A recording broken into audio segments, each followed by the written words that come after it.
밀었던 친구놈들 내가 망하니 장례식장 표정이 아니라 잔칫집 표정이었습니다. 사업이 망한 뒤 동창 모임에 나간 적이 있습니다. 딱 한 번입니다. 50년 넘게 알고 지낸 벗들이었습니다. 초등학교 때부터 이마를 맞대고 구슬치기를 하고 중학교 때는 같은 도시락 반찬을 나눠 먹던 그런 사이였습니다. 자리에 앉으니까 분위기가 묘하더군요. 평소엔 저한테 야, 사장님 오셨다 하면서 자리를 비켜주던 녀석들이 그날따라 눈을 잘 안 마주치더라고요.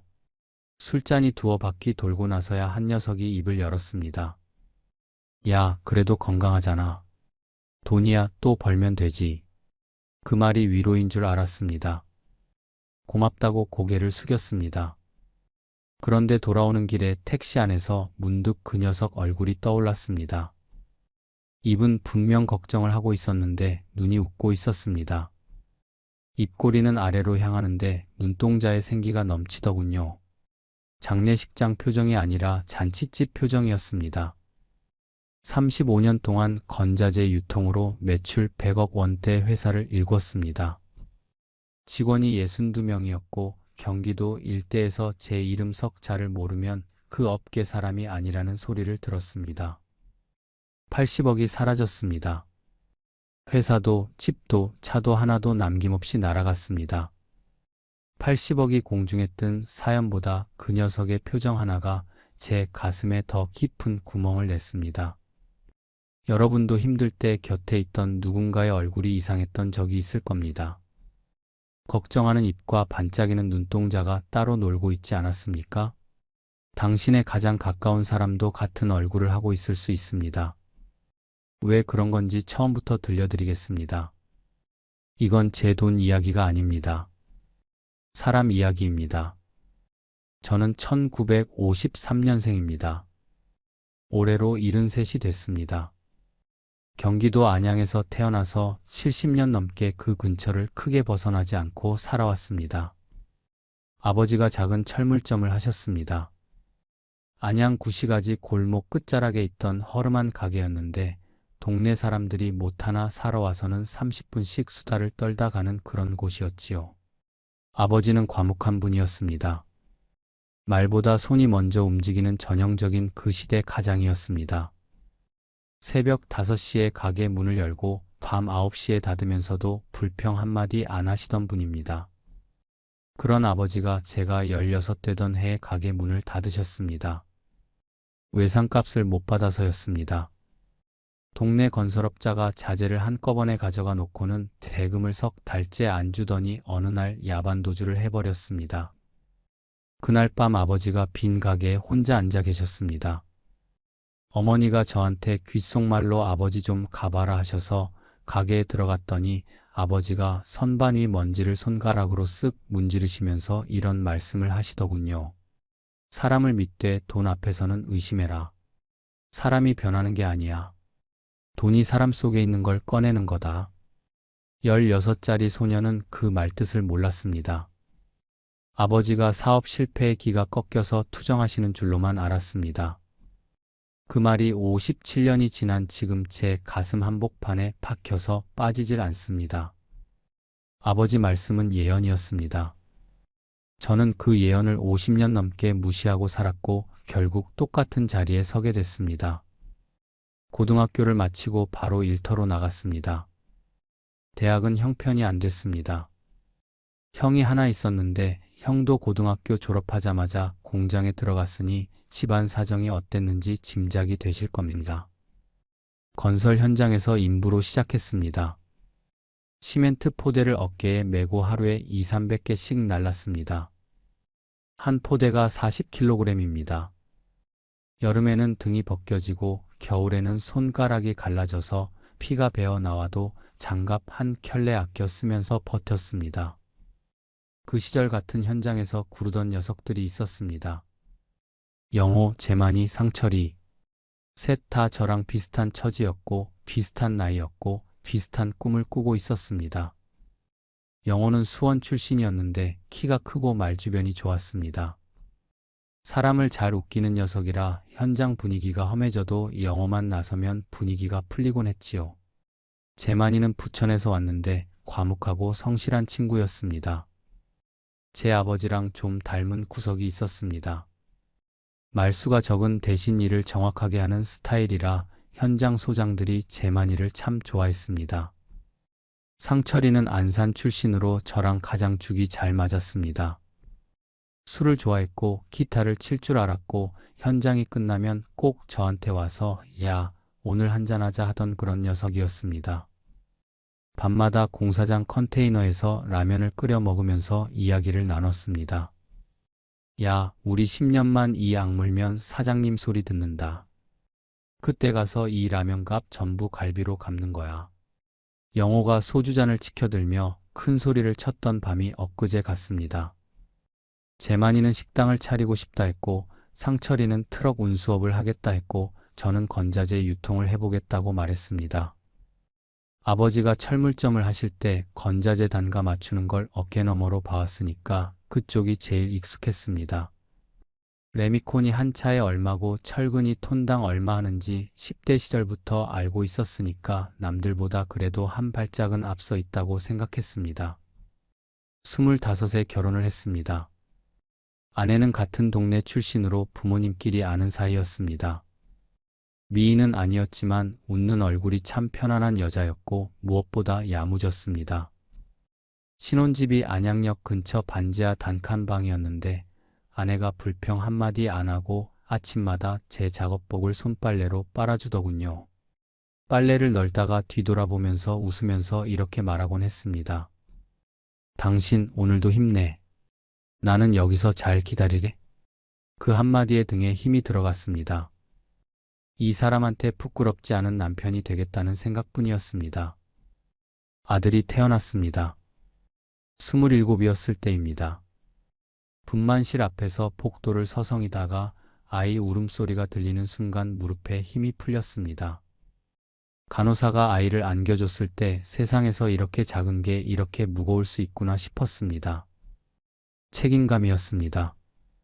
기쁨보다 책임감이 먼저 가슴을 눌렀습니다. 이제 더는 실패하면 안 되겠다.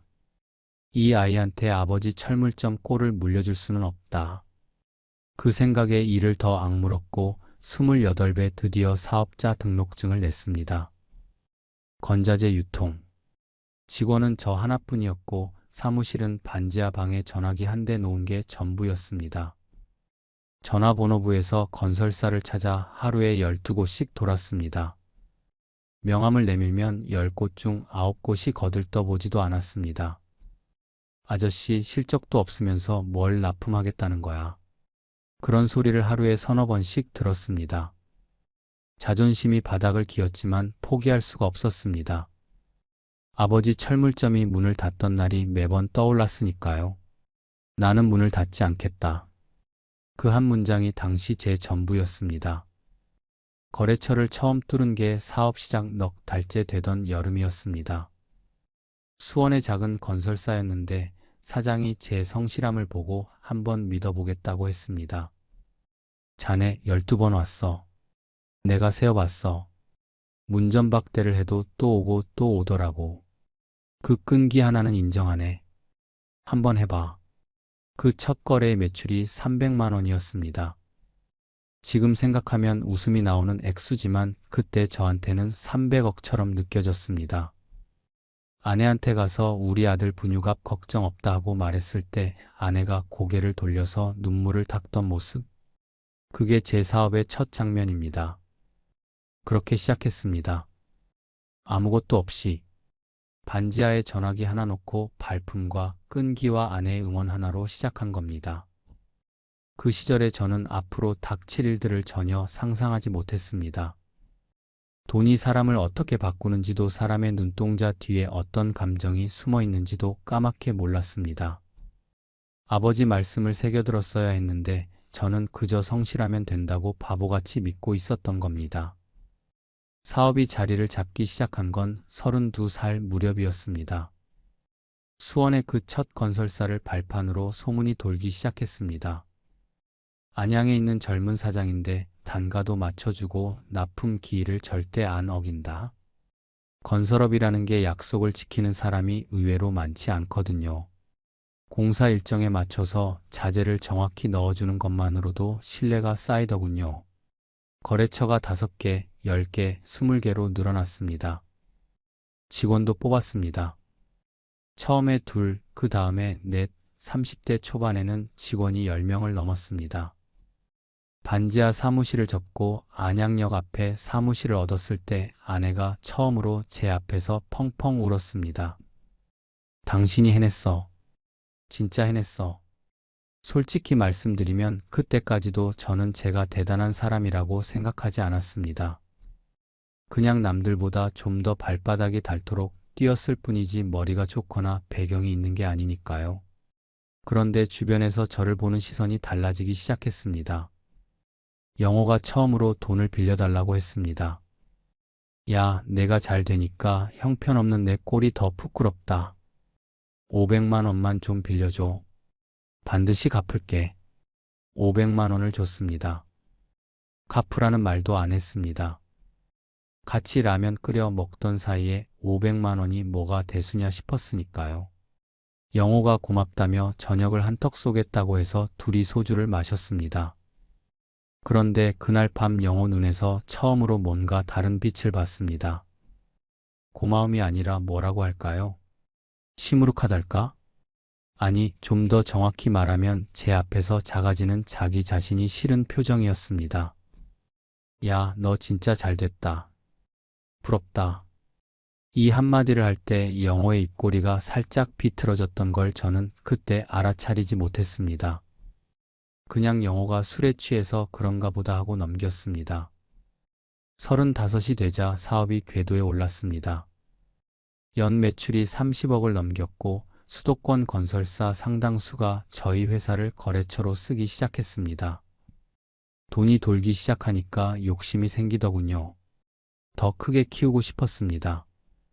아들한테 반지하 아닌 번듯한 집을 물려주고 싶었고 아내한테 고생했다는 말 대신 결과를 보여주고 싶었습니다. 그런데 사업을 키우려면 돈만으로는 안 됩니다. 사람이 필요합니다. 아니, 정확히 말하면 나를 믿어주는 사람이 필요합니다. 거래처 사장들과 술자리를 함께하면서 관계를 쌓기 시작했습니다. 일주일에 3~4번은 저녁 약속이 있었고 그중 절반은 제가 계산을 했습니다. 사장님은 사람이 좋아. 이 바닥에서 이렇게 속이 넓은 사람 못 봤어. 이런 말을 들을 때마다 기분이 좋았습니다. 아버지가 못 이룬 걸 제가 이루고 있다는 뿌듯함. 그게 저를 더 크게 만들었습니다. 동창 모임도 그때 다시 나가기 시작했습니다. 초등학교 동창들, 중학교 동창들, 고등학교 동창들, 새 모임을 전부 나갔습니다. 제가 나가면 분위기가 달라졌습니다. 아무래도 동창들 중에서 사업 규모가 제일 컸으니까 자리에 앉으면 자연스럽게 상석 비슷한 곳에 앉게 되더군요. 회비는 늘 제가 냈습니다. 간사한테 1년치를 한꺼번에 보낸 적도 있습니다. 야, 내 덕분에 모임이 굴러간다. 우리 진짜 고맙다. 이런 말을 들으면 마음이 따뜻해졌습니다. 나는 혼자 성공한 게 아니라 이 사람들과 함께 커왔다. 그러니까 나눠야 한다. 그게 제 철학이었습니다. 순진했던 겁니다. 사실은 제가 원한 게 있었습니다. 인정이었습니다. 아버지가 실패한 곳에서 제가 성공했다는 걸 누군가가 알아봐 주기를 간절히 바랐습니다. 반지하에서 시작해서 여기까지 올라왔다는 걸 사람들이 인정해 줄 때 저는 비로소 살아있다는 기분이 들었습니다. 지금 돌이켜보면 그게 가장 큰 욕심이었습니다. 돈에 대한 욕심이 아니라 사람들한테 인정받고 싶다는 욕심. 그 욕심이 저를 키웠고 결국 그 욕심이 저를 무너뜨렸습니다. 40대에 접어들면서 매출이 50억을 넘었고 직원이 30명을 넘겼습니다. 형한테도 돈을 보냈습니다. 형은 공장에서 계속 일하고 있었는데 형수가 몸이 아파서 형편이 좋지 않았거든요. 한 달에 200만 원씩 붙였습니다. 형이 전화할 때마다 이런 말을 했습니다. 야, 내가 우리 집안을 살렸다. 아버지가 하늘에서 기뻐하실 거다. 고맙다는 말보다 아버지를 끌어들이는 게 좀 이상하다 싶었지만 그때는 그냥 형 나름의 고마운 표현이라고 생각했습니다. 처남한테도 사무실 자리를 줬고 매형한테는 건설 현장 하나를 소개해 줬습니다. 아내 쪽 식구들도 제 사업이 잘 되니까 명절 때마다 한자리에 모여서 웃음꽃이 피었습니다. 장모님이 그러시더군요. 사위 복이 이런 거야. 우리 딸이 좋은 사람 만났어. 아내가 옆에서 빙그레 웃었고 저는 그 자리가 세상에서 가장 행복하다고 느꼈습니다. 그때 제가 원했던 건 딱 하나였습니다. 이 자리를 영원히 지키는 것. 이 사람들이 저를 중심으로 모여있는 이 풍경을 절대 잃고 싶지 않았습니다. 그래서 더 열심히 뛰었고 더 많이 베풀었고 더 넓게 사람을 모았습니다. 제가 몰랐던 게 있었습니다. 제가 올라갈수록 그 사람들은 자기가 내려간다고 느끼고 있었다는 걸요.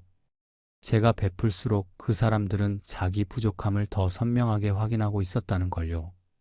저는 사다리를 같이 올라가고 있다고 생각했는데 그들 눈에는 제가 혼자 올라가면서 내려다보는 것처럼 보였던 모양입니다. 그걸 알게 된 건 전부 잃고 난 뒤였습니다. 그게 바로 인간이 가진 가장 오래된 습성 때문이라는 걸 한참 뒤에야 깨달았습니다. 사람은 누구나 자기 옆에 있는 사람과 끊임없이 자신을 비교합니다. 멀리 있는 대통령이나 재벌 총수가 아니라 매일 얼굴을 마주치는 친구, 명절에 만나는 형제, 같은 동네에 사는 동창. 그 사람들이 잘 되면 기쁜 것 같으면서도 가슴 한구석이 묘하게 내려앉는 겁니다. 심리학에서는 이걸 사회적 비교라고 부릅니다. 사람은 자기 위치를 확인할 때 절대적인 기준이 아니라 옆에 있는 사람과의 거리를 더 중요하게 여긴다는 겁니다. 저는 그 비교의 기준점이 되어버렸습니다. 동창 모임에서, 친척 자리에서, 업계 술자리에서 제가 나타나면 사람들은 의식적이든 무의식적이든 자기 자신과 저를 견주고 있었습니다. 그리고 그 비교에서 밀려난다는 느낌이 쌓일수록 그들 속에서는 이름 모를 감정이 천천히 자라나고 있었던 겁니다. 사업이 폭발적으로 커진 건 45세 무렵부터였습니다. 2000년대 중반 부동산 경기가 올라가면서 아파트 건설 붐이 불었고 건자재 수요가 하늘 높은 줄 모르고 치솟았습니다. 매출이 70억을 찍었습니다. 이듬해 해는 90억, 그 다음 해에는 드디어 100억을 넘겼습니다. 100억이라는 숫자를 장부에서 확인한 날 사무실에 혼자 앉아서 한참을 멍하니 있었습니다. 반지하에서 전화기 하나 들고 시작한 사업이 100억짜리가 됐습니다. 아내한테 전화했습니다. 여보, 우리 해냈어. 아내가 전화기 너머로 한참을 말이 없다가 코를 훌쩍이더군요. 당신 아버지한테도 말씀드리고 싶다. 아버지 산소에 가서 보고를 했습니다. 저를 올리면서 아버지 저 안 망했습니다. 철물점 아들이 여기까지 왔습니다. 하고 말하는데 눈물이 줄줄 흘렀습니다. 이때가 제 인생의 정점이었습니다.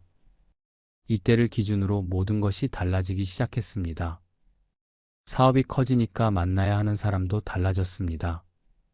건설사 대표들, 은행 지점장들, 지자체 공무원들. 전에는 명함을 내밀어도 받아주지 않던 사람들이 먼저 식사 자리를 잡자고 연락을 해왔습니다.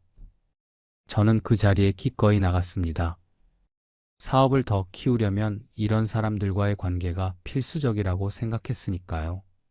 그런데 관계가 넓어질수록 돈이 관계의 연료가 되더군요.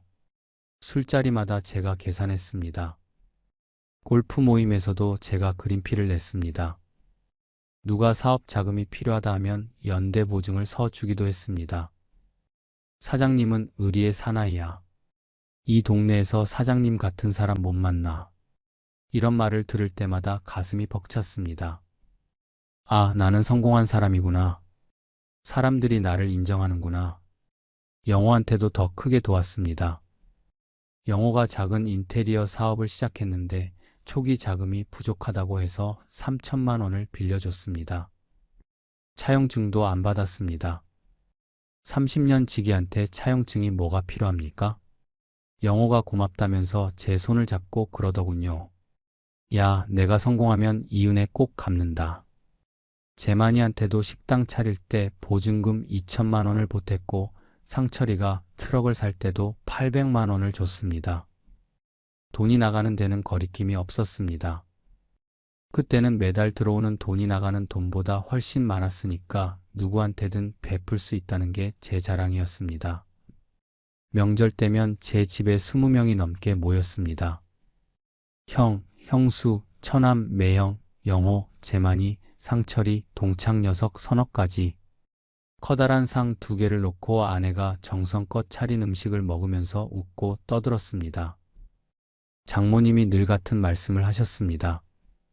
이 집이 있어서 우리 식구가 하나로 모이지. 사위 덕이야. 그 말이 좋았습니다. 제가 이 사람들의 중심이라는 게 자랑스러웠습니다. 하지만 어느 순간부터 미세한 균열이 보이기 시작했습니다. 형이 전화를 할 때 목소리가 미묘하게 달라진 걸 느꼈습니다. 전에는 고맙다 하던 게 뭐 내가 잘 벌잖아 하는 투로 바뀌었습니다. 영호도 달라졌습니다. 처음에는 진심으로 내가 잘 돼서 좋다 하던 게 어느 때부턴가 너는 되는 일만 되더라 하고 빈정거리는 것 같은 어감으로 변했습니다. 동창 모임에서도 저한테 농담을 던지는 톤이 달라졌습니다. 예전에는 야, 사장님 하면 존경 섞인 장난이었는데 이제는 야, 또 사장님 자랑이냐 하는 식으로 바뀌었습니다. 저는 그때 그게 뭔지 정확히 몰랐습니다. 친한 사이니까 농담이 좀 거칠어진 거겠지. 그냥 그렇게 넘겼습니다. 아내가 먼저 눈치를 챘습니다. 여보, 영호 씨 요즘 좀 이상하지 않아? 예전에는 우리 집에 오면 입이 마르게 당신 칭찬하더니 요즘은 은근히 신경질적인 말을 해. 에이, 영호가 원래 좀 까칠한 구석이 있잖아. 사업이 잘 안 돼서 스트레스 받는 거겠지. 저는 그렇게 대답했습니다. 아내의 직관이 정확했는데 저는 그걸 인정하기 싫었습니다. 이 사람들이 저를 진심으로 좋아하고 있다고 계속 믿고 싶었습니다. 그래야 제가 쌓아온 이 세계가 진짜가 되니까요. 사업을 더 키우겠다는 결심을 한 건 51살 때였습니다. 수도권 재개발 물량이 한꺼번에 터지면서 건자재 수요가 전에 없이 폭발했고 이 기회를 놓치면 안 되겠다 싶었습니다. 공장을 인수했습니다. 화성시에 있는 건자재 제조 공장이었는데 유통만 하던 것에서 생산까지 직접 하면 마진이 배로 뛰거든요. 공장 인수 자금이 40억이 필요했습니다. 보유 현금으로는 절반도 안 됐습니다. 은행 대출을 받았고 부족한 부분은 지인들한테 투자를 받았습니다. 그리고 여기서 결정적인 실수를 합니다. 상철이가 부동산 개발 사업을 한다면서 연대보증을 서달라고 했습니다. 15억짜리 연대보증이었습니다. 아내가 반대했습니다. 여보, 보증은 절대 서면 안 돼. 당신 아버지도 남의 외상값 때문에 가게 접으신 거잖아. 아버지가 돌아가시기 전에 하신 말씀이 그때 다시 귓전을 스쳤습니다. 사람을 믿되 돈 앞에서는 의심해라.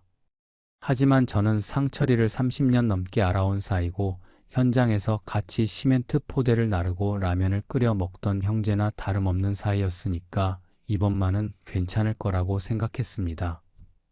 여보, 상철이가 나한테 그런 짓을 하겠어?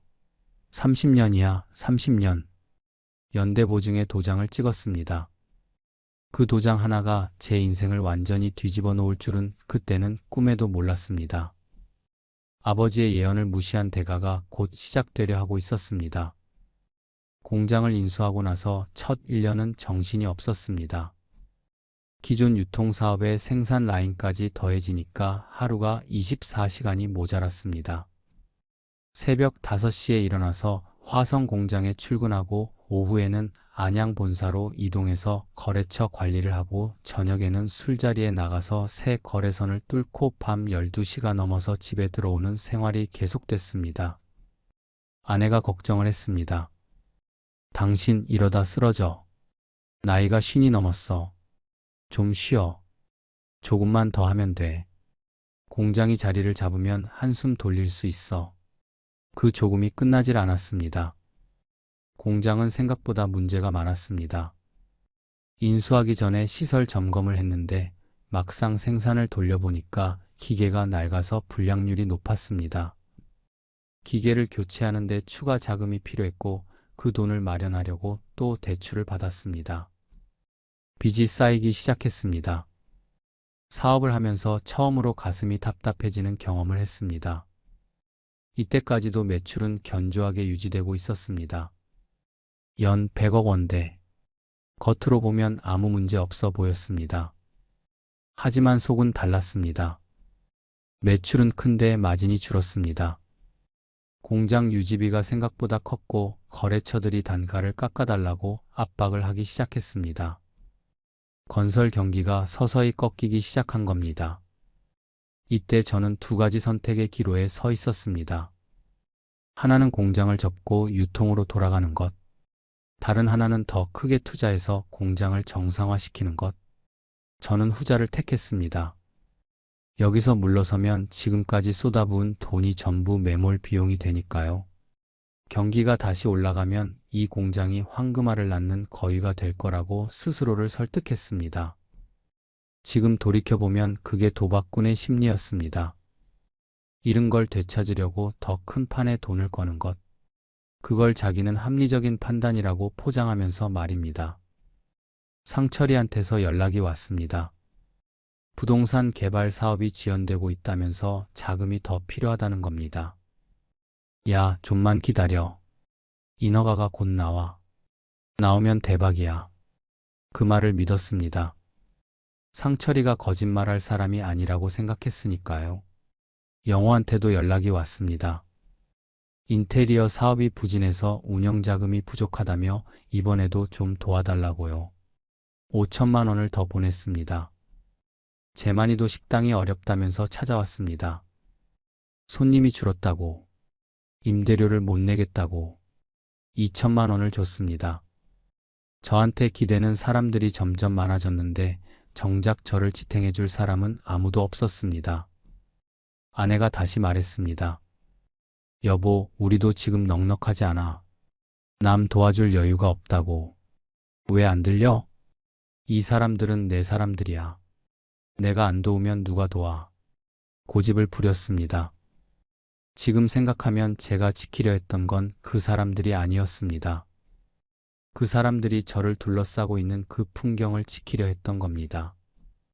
제가 중심에 있고 사람들이 저를 필요로 하고 제가 그 사람들의 버팀목이 되는 그 구도가 무너지는 게 두려웠던 겁니다. 인정욕이었습니다. 결국은 인정받고 싶다는 그 욕심이 판단력을 흐리게 했습니다. 공장 시설을 개보수하면서 추가로 10억을 넣었고 거래처 확보를 위해 영업 인력을 늘렸고 운영비가 눈덩이처럼 불어났습니다. 은행 이자가 한 달에 3천만 원이 넘어가기 시작했습니다. 잠이 오지 않았습니다. 새벽마다 천장을 보면서 숫자를 셌습니다. 이번 달 매출이 얼마가 들어오고 빠지는 돈이 얼마고 남는 돈이 얼마인지 계산을 하면 할수록 숫자가 안 맞았습니다. 들어오는 돈보다 나가는 돈이 많은 달이 점점 늘어났습니다. 그래도 겉으로는 태연한 척했습니다. 동창 모임에 나가면 여전히 회비를 냈고 술자리를 제가 잡았고 사장님은 역시 다르다는 말을 듣고 싶어 했습니다. 허세였습니다. 속이 타들어가는데 겉은 멀쩡한 척하고 있었습니다. 그 무렵 동창 모임에서 이상한 일이 있었습니다. 정수라는 녀석이 있었습니다. 고등학교 동창인데 저와 같은 업종은 아니지만 중소기업을 운영하는 친구였습니다. 사업 규모는 저보다 훨씬 작았지만 성실한 녀석이라 저랑 잘 통했습니다. 정수가 저한테 귓속말로 이렇게 말하더군요. 야, 너 요즘 힘들지? 깜짝 놀랐습니다. 아무한테도 말한 적이 없는데 어떻게 알았냐고 물었더니 정수가 고개를 저으면서 이런 말을 했습니다. 몰라서 그래? 영호가 뒤에서 내 이야기를 하고 다녀. 심장이 쿵하고 내려앉았습니다. 뭐라고 하는데? 걔가 사업이 좀 삐끗한 것 같다. 전만 못하다. 이러면서 떠들고 다녀. 근데 그걸 말하는 영호 표정이 좀 이상해. 걱정하는 게 아니라 뭐라 할까 신나 보여. 그때 처음으로 등에 찬물을 끼얹은 것 같은 느낌을 받았습니다. 영호가 30년 넘게 형님 동생하고 라면을 끓여 먹고 500만 원을 빌려가면서 은혜를 갚겠다 하던 그 영호가 제 뒤에서 제 어려움을 떠벌리고 다니면서 그걸 즐기고 있다고요. 그날 밤 집에 돌아와서 소주를 혼자 마셨습니다. 아내가 다가와서 무슨 일이냐고 물었는데 아무 말도 할 수가 없었습니다. 누군가가 내 뒤에서 내가 무너지는 걸 구경하면서 즐거워하고 있다는 사실을 어떻게 말로 설명합니까? 그때는 몰랐습니다. 이게 인간의 뇌가 만들어낸 아주 오래된 본능이라는 걸.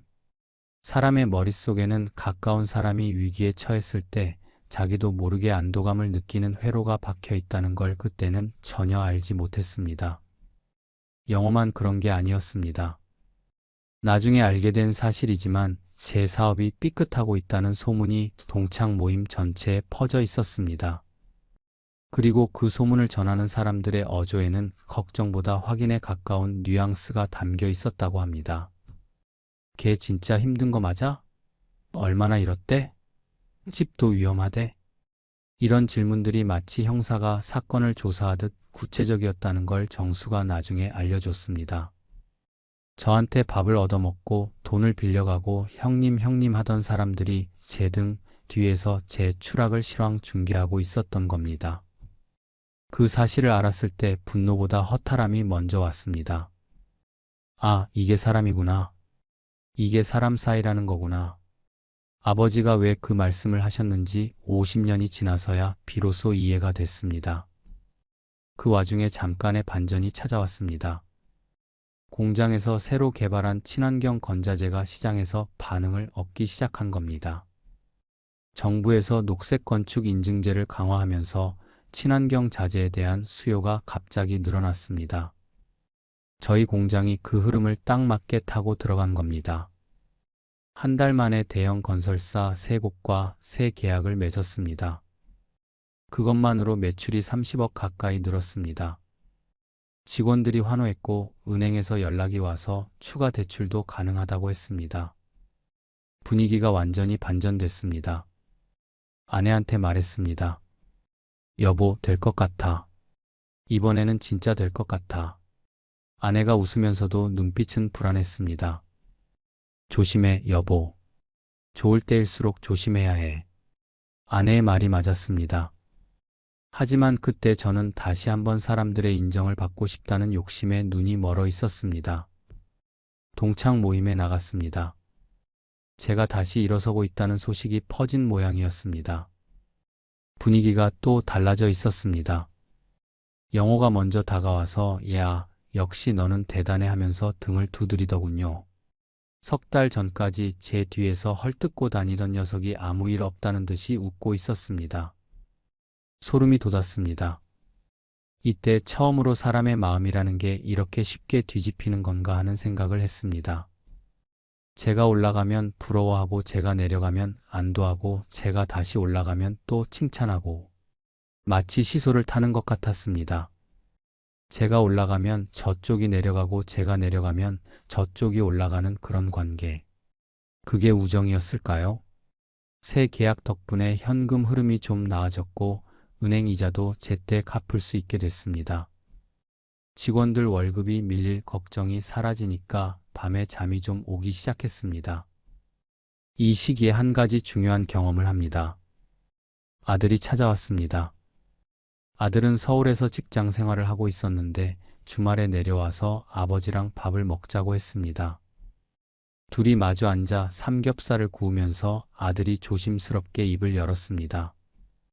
아버지, 제가 드리고 싶은 말이 있어요. 뭔데? 아버지가 사람들한테 너무 많이 베푸시는 것 같아요. 아버지한테 고마워하는 사람보다 당연하게 여기는 사람이 더 많아 보여요. 가슴이 뜨끔했습니다. 그리고요. 아버지가 힘드실 때 옆에 남아있는 사람이 누구인지 한번 잘 보세요. 그 사람이 진짜입니다. 29짜리 아들한테 이런 말을 듣고 있으니 부끄럽기도 하고 한편으로는 대견하기도 했습니다. 내 말이 맞을 수도 있겠다. 그렇게 대답했지만 솔직히 그때도 행동을 바꾸지는 못했습니다. 사람을 끊는다는 게 저한테는 너무 어려운 일이었습니다. 30년 넘게 쌓아온 관계를 손절한다는 건 제 인생의 절반을 부정하는 것이나 마찬가지였으니까요. 하지만 아들의 말이 씨앗처럼 가슴에 심겼습니다. 힘드실 때 옆에 남아있는 사람, 그 사람이 진짜. 이 한마디가 나중에 모든 것이 무너진 뒤 저를 지탱해 줄 줄은 그때는 몰랐습니다. 사업이 다시 살아나면서 한 가지를 깨달았습니다. 제가 잘 나갈 때 저한테 찾아오는 사람들과 제가 무너질 때 저를 찾아오는 사람들이 다른 사람이라는 겁니다. 그리고 제가 잘 나갈 때 찾아오는 사람들의 눈빛에는 호감과 부러움이 반반 섞여 있었고, 제가 무너질 때 찾아오는 사람들의 눈빛에는 걱정과 안도가 반반 섞여 있었습니다. 같은 사람인데 눈빛이 달라지는 겁니다. 그때 서점에서 우연히 한 권의 책을 집어들었습니다. 프랑스의 어떤 사상가가 쓴 건데 300년도 전에 쓴 글이 제 상황을 정확하게 찌르고 있더군요. 이런 내용이었습니다. 가장 가까운 벗의 불행 속에서 우리를 불쾌하게만 하지 않는 무언가를 언제나 발견하게 된다. 읽는 순간 손이 떨렸습니다. 300년 전 사람이 지금 제 곁에 있는 사람들을 이렇게 정확하게 묘사하고 있다니. 사람은 안 변하는 겁니다. 300년 전에도 그랬고 지금도 그렇고 아마 300년 뒤에도 그럴 겁니다. 가까운 사람의 불행에서 묘한 기쁨을 느끼는 것. 그게 인간의 본성이라면 저는 그 본성 앞에서 너무 오랫동안 눈을 감고 있었던 겁니다. 그날 밤 아내한테 그 구절을 읽어줬습니다. 아내가 한참 듣다가 조용히 말했습니다. 나는 당신 잘 될 때도 좋았고 힘들 때도 아팠어. 하지만 다른 사람들은 모르겠어, 여보. 나는 잘 모르겠어. 아내의 솔직함이 가슴에 사무쳤습니다. 저도 모르겠다고. 30년을 같이 했는데 그들의 진심이 뭔지 아직도 모르겠다고 처음으로 인정했습니다. 이때가 제가 무언가를 깨닫기 시작한 순간입니다. 아직 완전하지는 않았지만 사람이란 존재의 본성에 대해 눈을 뜨기 시작한 시점이었습니다. 하지만 깨달음은 대가 없이 오지 않았습니다. 가장 혹독한 대가가 바로 코앞에 와 있었습니다. 이 이야기의 가장 아픈 대목입니다. 천천히 말씀드리겠습니다. 상철이의 부동산 개발 사업이 완전히 엎어졌습니다. 인허가가 안 나왔습니다. 지자체에서 환경영향 평가를 다시 하라고 통보했는데 상철이가 거기에 대응할 자금도 능력도 없었습니다. 대출금 15억 원이 고스란히 연대보증인인 저한테 넘어왔습니다. 전화를 했습니다. 상철이한테. 야, 이게 어떻게 된 거야? 내가 인허가 나온다고 했잖아. 상철이가 전화기 너머로 울면서 말하더군요. 미안하다. 나도 몰랐어. 내가 어떻게든 해볼게. 그 뒤로 상철이 전화가 끊겼습니다. 번호를 바꿨습니다. 집에 찾아갔더니 이사를 갔더군요. 30년을 알고 지낸 친구가 전화번호를 바꾸고 이사까지 가버렸습니다. 아버지 말씀이 귓속에서 울렸습니다. 사람을 믿되 돈 앞에서는 의심해라. 아버지, 저는 의심하지 못했습니다. 아버지 말씀을 안 들은 죄로 이 꼴이 됐습니다. 연대보증 15억의 공장 대출 20억의 거래처 미수금 빠진 것까지 합치면 빚이 50억이 넘었습니다. 그런데 설상가상으로 공장에서 하자 사고가 터졌습니다. 납품한 건자재에서 품질 불량이 발견된 겁니다. 시공된 건물의 외벽 자재가 규격 미달이라는 판정이 나오면서 건설사에서 손해배상 소송을 걸어왔습니다. 배상 금액이 15억이었습니다. 한꺼번에 모든 게 무너졌습니다. 소송의 연대보증에 대출 이자의 직원 퇴직금까지. 법원에서 회사 부도 처리가 됐습니다. 개인 재산도 압류당했습니다. 23년을 살던 집이 경매에 넘어갔습니다. 아내한테 사실을 말한 날, 그날은 평생 잊을 수가 없습니다. 거실에 마주 앉았는데 말이 안 나왔습니다. 뭐라고 시작해야 할지 모르겠더군요. 여보, 알아. 아내가 먼저 말했습니다. 이미 알고 있었습니다. 은행에서 연락이 왔었다고. 법원에서 서류가 왔었다고. 내가 미안해. 당신한테 이 집 지켜주겠다고 했었는데. 아내가 고개를 숙이고 한참을 아무 말 없이 있다가 이렇게 말했습니다. 집이 뭐가 중요해. 우리 건강하고 아들 건강하면 된 거야. 그 말에 통곡을 했습니다. 64살 된 남자가 거실 바닥에 이마를 대고 소리를 내어 울었습니다. 35년을 바쳐서 세운 것이 하루아침에 연기처럼 사라졌습니다. 80억입니다. 회사 자산, 개인 재산 전부 합하면 80억이 허공으로 날아갔습니다. 이사를 했습니다. 안양 외곽에 있는 임대 아파트로요. 35평에서 18평으로 줄었습니다. 이삿짐을 정리하면서 아내가 앨범 한 권을 꺼냈는데 명절 때 20명이 둘러앉았던 사진이 나오더군요. 형, 영호, 재만이, 상철이, 처남, 매형, 동창들. 다들 웃고 있었습니다. 저를 중심으로 환하게 웃고 있는 사진. 아내가 그 사진을 한참 보다가 앨범을 덮으면서 이 사람들 다 어디 갔을까 하고 중얼거렸습니다. 진짜 어디 갔을까요? 제가 돈이 있을 때는 전화를 해도 안 받을 정도로 바빴던 사람들이 부도가 나니까 더 바빠진 모양이었습니다. 하지만 이상한 건 아예 연락이 끊긴 사람과 갑자기 연락을 해오는 사람으로 확 나뉘었다는 점입니다. 연락을 끊은 쪽이 오히려 이해가 됐습니다. 미안하니까, 눈을 마주치기 어려우니까. 문제는 연락을 해온 쪽이었습니다. 영호가 전화를 했습니다. 야, 나 소식 들었다. 밥 한번 먹자. 만났습니다. 영호가 소주를 따르면서 이것저것 물었습니다. 그래서 빚이 정확히 얼마야? 집은 어떻게 되는 거야? 상철이한테 연대보증 얼마를 섰어? 아들은 뭐라 하더냐? 질문이 점점 구체적으로 파고들었습니다. 마치 형사가 진술서를 받는 것처럼 하나하나 캐묻더군요. 그런데 그걸 물으면서 영호의 표정이 분명히 밝아지고 있었습니다. 입은 야, 힘들겠다 하고 있는데 눈이 또렷하게 살아 있었습니다. 평소보다 말이 많아졌고 목소리에 생기가 넘쳤습니다. 저도 술에 취해 있었지만 그 이질감은 놓치지 않았습니다. 이 녀석이 지금 내 이야기를 듣고 즐기고 있구나. 그때 처음으로 그 생각이 머릿속을 관통했고 소주잔을 들고 있던 손이 멈췄습니다. 동창 모임도 비슷했습니다. 제가 프롤로그에서 말씀드린 그 모임 말입니다. 부도 나고 나서 딱 한 번 나갔습니다. 50년 지기 버틀이니까 위로라도 받을 수 있을 거라고 생각했습니다. 자리에 앉으니까 녀석들이 하나씩 옆에 와서 등을 두드리고 야, 괜찮아 하고 건강하면 됐지 하고 위로를 하는데 이상했습니다. 분위기가 장례식장이 아니라 동창회 야유회 같았습니다. 웃음이 잦았고 질문이 많았고 제 대답 하나하나에 고개를 끄덕이면서 세상에 어떻게 하는 탄식의 톤이 드라마 감상평을 말하는 것 같았습니다. 한 녀석이 그러더군요. 야, 그래도 건강하잖아. 돈이야 또 벌면 되지. 그 말이 위로인 줄 알았습니다.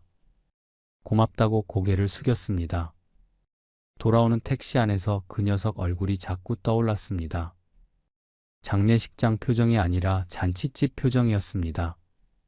걱정하는 입과 빛나는 눈동자가 완전히 따로 놀고 있었습니다.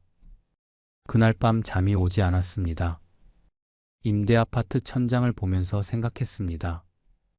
30년 넘게 형님 동생하고 밥을 사고 돈을 빌려주고 보증을 서주고 명절마다 한상 차려 먹던 그 사람들이 제가 무너지니까 눈이 반짝이는 겁니다. 위로하러 온 것처럼 보이지만 실은 확인하러 온 겁니다. 걔가 진짜 망했대 하는 소문이 사실인지 눈으로 보러 온 겁니다. 그리고 확인한 뒤에 돌아가는 발걸음이 오면서보다 가벼운 겁니다. 그때 저는 세상에서 가장 외로운 사람이었습니다. 80억을 잃은 것보다 사람을 잃었다는 사실이 더 무거웠습니다. 아니, 정확히 말하면 사람을 잃은 게 아니라 애초에 제가 믿었던 그 관계가 진짜가 아니었다는 걸 확인한 거였습니다. 형한테도 연락을 했습니다. 형이 왔습니다. 밥을 사줬습니다. 형이 그러더군요. 내가 어머니 산소돈은 따로 빼놨겠지? 어머니 제삿날 비용을 제가 줄곧 담당했었거든요. 형, 지금 그게 중요해? 아니, 뭐 그냥 내가 늘 해왔으니까 계속하는 거 아닌가 해서 분노가 치밀었지만 삼켰습니다. 형입니다. 친형한테 화를 내면 안 된다고 생각했습니다. 하지만 형의 눈에서도 그걸 봤습니다. 안도감. 형은 평생 공장에서 일하면서 동생인 제가 사업으로 성공하는 걸 지켜봤습니다. 고마워하면서도 한편으로는 작아지는 자기 자신이 싫었을 겁니다. 그런 형한테 동생이 무너졌다는 소식은 뭐였을까요? 저는 형을 탓할 수가 없었습니다. 형이 나쁜 사람이어서 그런 게 아니라 사람이 원래 그런 거라는 걸 이 나이가 되어서야 깨닫기 시작한 겁니다. 독일의 한 철학자가 이런 말을 남겼다고 합니다. 남을 부러워하는 것은 사람의 본능이지만 남의 불행을 기뻐하는 마음은 악마에 가깝다. 맞는 말입니다. 그런데 제 주변에 있던 사람들은 악마가 아니었습니다. 평범한 사람들이었습니다. 다만 그 평범한 사람들 안에 악마의 본능이 조금씩 숨어 있었던 것뿐입니다. 그걸 꺼내는 열쇠가 바로 가까운 사람의 불행이었습니다. 저는 그 열쇠가 되어버렸고 제가 무너지는 순간 그들 안에 숨겨진 문이 하나씩 열리기 시작한 겁니다. 이 사실을 받아들이는데 꼬박 1년이 걸렸습니다. 분노에서 허탈함으로, 허탈함에서 체념으로, 그리고 체념에서 이해로. 그 과정이 1년이었습니다. 임대 아파트에서의 생활이 시작됐습니다. 아침에 눈을 뜨면 아무것도 할 일이 없었습니다. 35년 동안 새벽부터 밤까지 일만 하던 사람이 갑자기 아무 일도 없는 하루를 마주하는 건 상상 이상으로 고통스러웠습니다. 시간이 안 가는 겁니다. 시계를 보면 10시인데 1시간쯤 지난 것 같아서 보면 10시 20분이에요. 아내가 파트타임으로 마트에 나가기 시작했습니다. 63세 아내가 카트를 밀면서 물건을 정리하는 걸 보러 한 번 간 적이 있는데 차마 끝까지 서 있지 못하고 돌아왔습니다. 내가 이 사람한테 이 꼴을 보여주고 있구나. 신혼 때 나는 여기서 잘 기다릴게 하던 여자를 마트에서 카트 밀게 만들었구나. 자책이 저를 짓눌렀습니다. 아들이 매달 생활비를 보내줬습니다.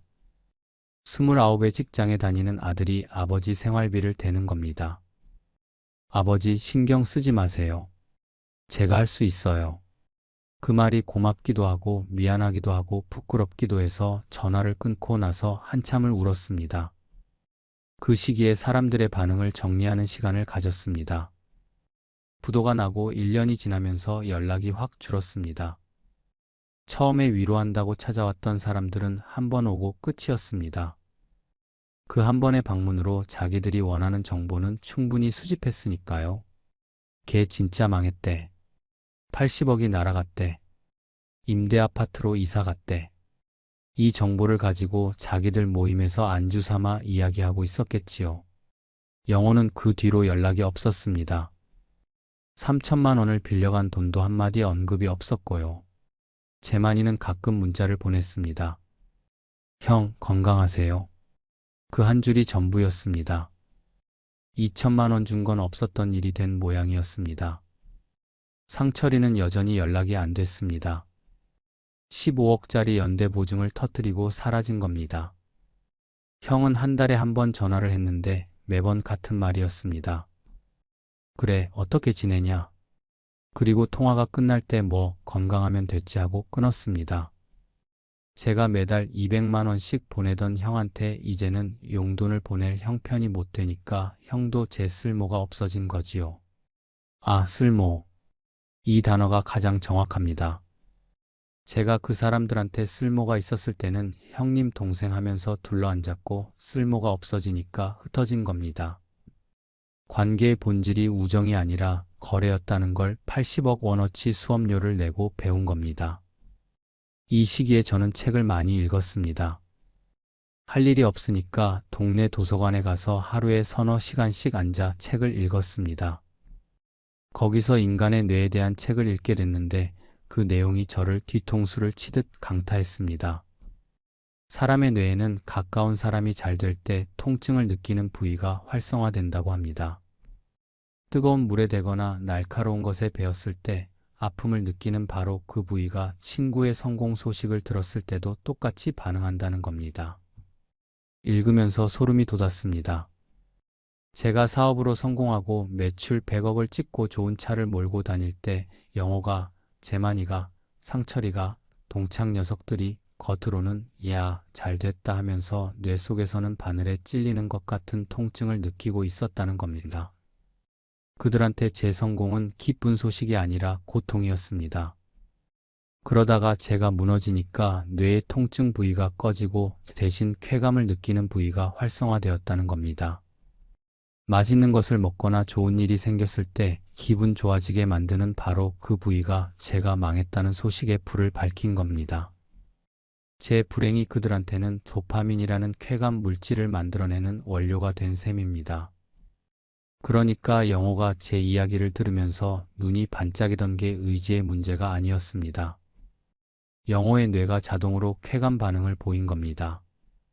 동창 녀석이 건강하잖아 하면서 잔치집 표정을 짓던 것도 그 녀석이 나쁜 놈이어서가 아니라 그 녀석의 뇌가 제 추락의 보상을 느끼고 있었기 때문입니다. 이걸 알고 나니까 분노가 좀 가라앉았습니다. 나쁜 사람들이어서 그런 게 아니라 사람이라면 누구나 가지고 있는 아주 오래된 본능이 작동한 거라는 걸 이해하게 된 겁니다.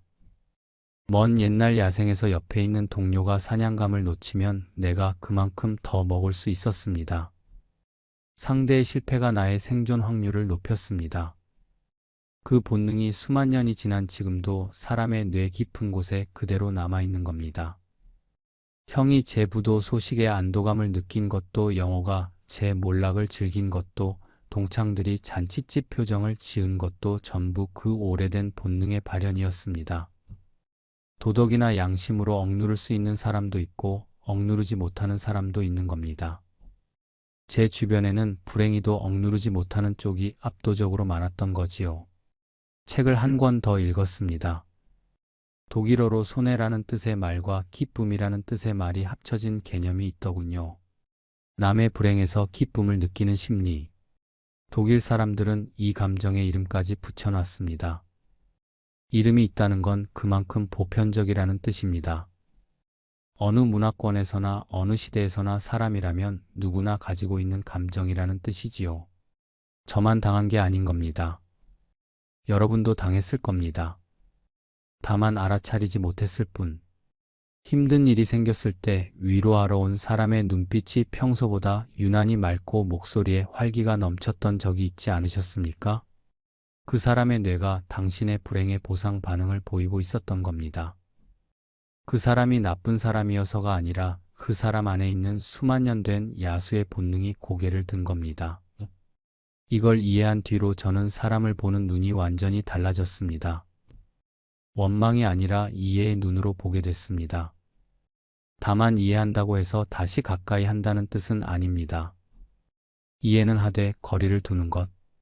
그게 80억 원어치 수업에서 제가 배운 가장 비싼 교훈입니다. 지금 제 나이 73입니다. 부도가 난 지 7년이 지났습니다.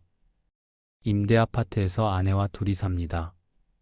아내는 마트 일을 그만두고 지금은 집에서 쉬고 있습니다. 제가 경비 일을 하고 있거든요. 아파트 경비입니다. 100억 원대 회사를 운영하던 사람이 아파트 경비를 합니다. 우습지요. 하지만 웃기지만은 않습니다. 이 일을 하면서 저는 많은 것을 보고 있습니다. 경비실에 앉아 있으면 입주민들이 지나갑니다. 출근하는 사람, 산책 나가는 노인, 아이 손을 잡고 나서는 젊은 부부. 그들의 얼굴을 보면 누가 지금 힘든지 누가 지금 잘 나가는지 대충 알 수가 있습니다. 사업을 35년 하면서 사람 얼굴 읽는 건 도가 텄으니까요. 재미있는 건 잘 나가는 사람 옆에 있는 다른 사람의 표정입니다.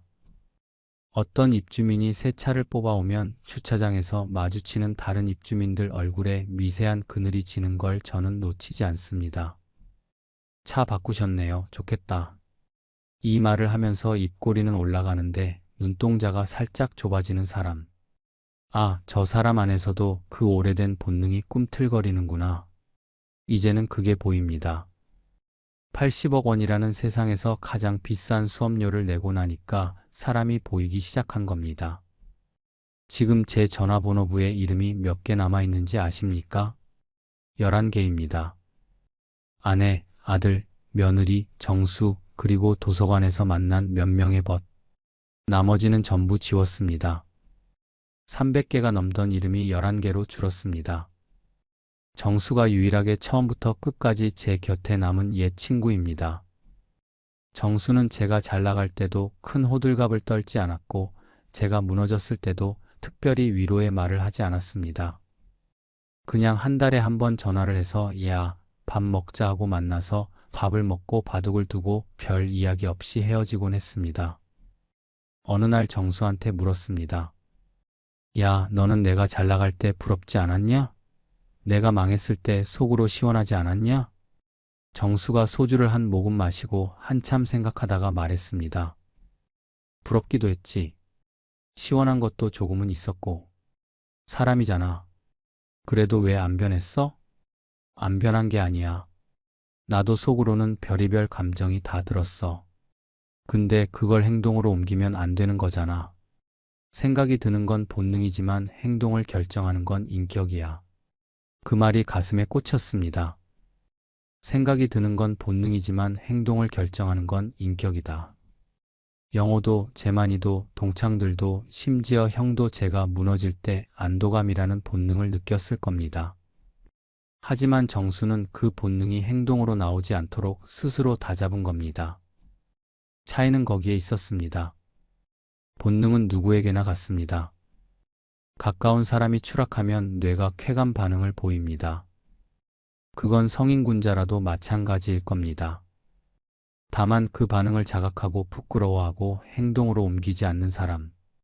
그 사람이 진짜 곁에 둘 사람입니다. 저는 35년 동안 사람의 수를 늘리는 데만 신경을 썼습니다. 전화번호부에 이름을 300개 넘게 채우는 데만 몰두했습니다. 하지만 중요한 건 숫자가 아니었습니다. 11개면 충분합니다. 아니, 솔직히 말하면 아내 하나면 충분합니다. 아내가 어느 날 이런 말을 했습니다. 여보, 나는 당신이 사장님일 때도 당신이었고 경비원인 지금도 당신이야. 나한테는 달라진 거 없어. 이 한마디가 80억보다 무겁습니다. 사람의 가치를 돈으로 매기고 관계의 깊이를 베풀매 크기로 측정하던 제 기준이 완전히 뒤집어진 순간이었습니다. 지금 저는 새벽 5시에 일어나서 아파트 단지를 한 바퀴 돕니다. 경비일은 오전 6시부터인데 1시간 일찍 나가서 걷습니다. 걸으면서 생각합니다. 내가 35년 동안 쌓은 게 뭐였을까? 돈이었을까? 사람이었을까? 인정이었을까? 전부 허상이었습니다. 돈은 날아갔고 사람은 흩어졌고 인정은 애초에 조건부였습니다. 남은 것은 아내의 주름진 손과 아들의 월급 봉투와 정수의 한 달에 한 번 전화와 새벽 공기의 차가운 뿐입니다. 그게 제 전부입니다. 그리고 그게 충분합니다. 여러분한테 하고 싶은 말이 있습니다. 여러분의 곁에 있는 사람들을 다시 한번 보십시오. 여러분이 잘 될 때 과하게 칭찬하는 사람을 조심하십시오. 여러분이 힘들 때 지나치게 캐묻는 사람을 경계하십시오. 하지만 그들을 미워하지는 마십시오. 그건 그 사람의 잘못이 아니라 사람이라면 누구나 가진 오래된 본능입니다. 다만 그 본능을 알아차리고 적절한 거리를 두는 것. 그게 나이 들어서 배워야 할 가장 중요한 기술입니다. 제가 80억 원을 내고 배운 것을 정리하면 이렇습니다. 첫째, 내 약점과 고민을 모든 사람한테 공개할 필요가 없습니다. 힘든 일이 있으면 해결된 뒤에 결과만 말하십시오. 진행 중인 고통을 생중계하면 그건 상대방 뇌의 쾌감 버튼을 눌러주는 것과 같습니다. 둘째, 상대방이 캐물을 때 감정을 실어서 대답하지 마십시오. 잘 해결되고 있습니다. 이 한마디면 됩니다. 당신의 고통에서 감정적 이득을 취하려는 사람에게 건조한 대답은 가장 강력한 방패입니다. 셋째, 비교의 기준을 옆 사람이 아니라 어제의 나로 바꾸십시오. 남과 비교하는 순간 그 오래된 본능이 작동하고 서로의 불행이 서로의 안도감이 되는 지독한 순환이 시작됩니다. 어제보다 조금 나은 오늘. 그게 유일한 기준입니다. 저는 지금 행복하냐고 물으신다면 솔직히 모르겠습니다. 하지만 평온합니다. 300명이 둘러싸고 있을 때보다 11명이 곁에 있는 지금이 훨씬 평온합니다. 경비실에 앉아서 아파트 단지를 내다볼 때 가끔 생각합니다. 저 사람들도 각자의 싸움을 하고 있겠지. 누군가의 성공에 가슴이 아프고 누군가의 실패에 은근히 안도하면서 그 감정이 부끄러워서 꾹 참고 있겠지. 사람은 다 그렇습니다. 완벽한 사람은 없습니다. 다만 그 불완전함을 인정하고 자기 안의 어두운 구석을 직시할 수 있는 사람. 그런 사람이 곁에 있다면 그걸로 충분한 겁니다. 아버지가 하셨던 말씀을 이제야 온전히 이해합니다. 사람을 믿되 돈 앞에서는 의심해라. 사람이 변하는 게 아니야. 돈이 사람 속에 있는 걸 꺼내는 거다. 아버지, 57년이 걸렸습니다. 아버지 말씀을 이해하는데 80억 원이 들었습니다. 비싼 수업료였습니다. 하지만 이제는 압니다. 사람 속에 있는 것을 돈이 꺼내는 게 아니라 내 불행이 꺼내는 거라는 걸. 그래서 저는 오늘도 제 불행을 함부로 꺼내지 않습니다. 아내한테, 아들한테, 정수한테만 보여줍니다. 나머지 세상에는 담담한 얼굴 하나면 됩니다. 경비실 창문 너머로 해가 뜨고 있습니다. 73의 아침입니다. 오늘도 천천히 제 하루를 시작해 보겠습니다. 여러분도 오늘 하루 자기 자신한테만은 정직한 하루가 되시길 바랍니다. 혹시 이 이야기를 들으시면서 떠오른 얼굴이 있으시다면 댓글로 남겨주십시오. 이름이 아니라 감정이라도요. 그 감정을 꺼내놓는 것만으로도 여러분의 마음은 한 뼘쯤 가벼워질 겁니다.